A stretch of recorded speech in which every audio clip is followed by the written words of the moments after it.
Shiva Sutras, Part 1, Shambhavopaya, 11th Sutra Tritaya Bhokta Vireshah.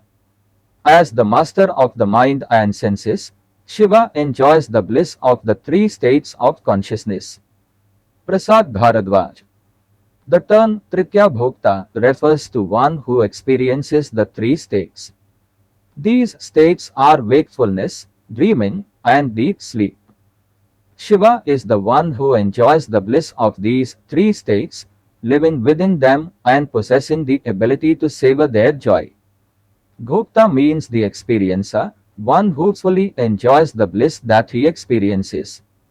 Vireshah refers to someone who has conquered his senses, but it should be noted that, although he has overcome his senses, he has not yet attained complete liberation. This sutra can be seen as a continuation of the previous sutras. A person who transcends the duality of the three ordinary states of consciousness, wakefulness, dreaming, and deep sleep, enters the Turiya state, experiencing profound bliss. The Turiya state is the fourth level of consciousness, which surpasses the earlier three states as discussed in the earlier sutras. The Turiya state of consciousness contains traces of the first three states. During spiritual evolution, traces of previous experiences remain for some time, but with further practice and progress, they dissolve. This means that, in the course of spiritual development, these traces are gradually wiped away. When one can integrate the three worldly states of consciousness into the Turiya state, one begins to experience bliss.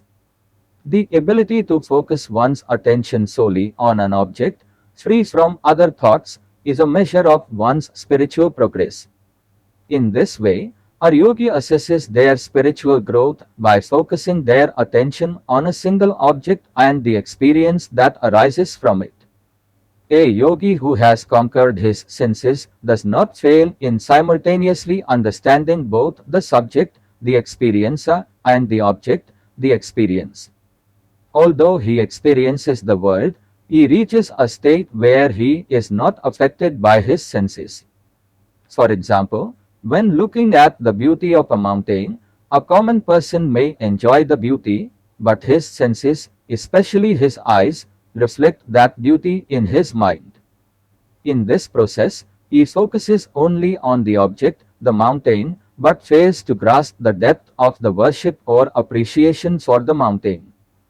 However, a yogi who has conquered his senses clearly understands the relationship between the subject and the object during the experience. Thus, he experiences both the subject and the object simultaneously. The enlightened yogi remains aware of the one experiencing the lower three states of consciousness. For him, the relationship between the subject and the object is established by transcending the mind, which normally imprints impressions. This sutra indicates that the yogi acts as a representative of the Brahman within, without claiming personal authorship of his actions.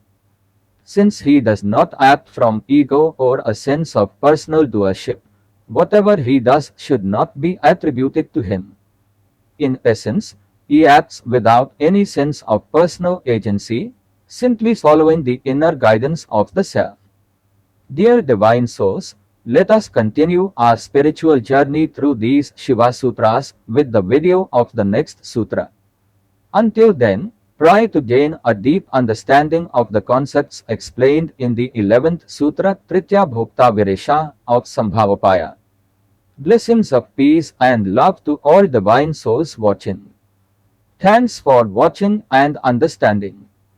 Like, subscribe and share with your loved ones.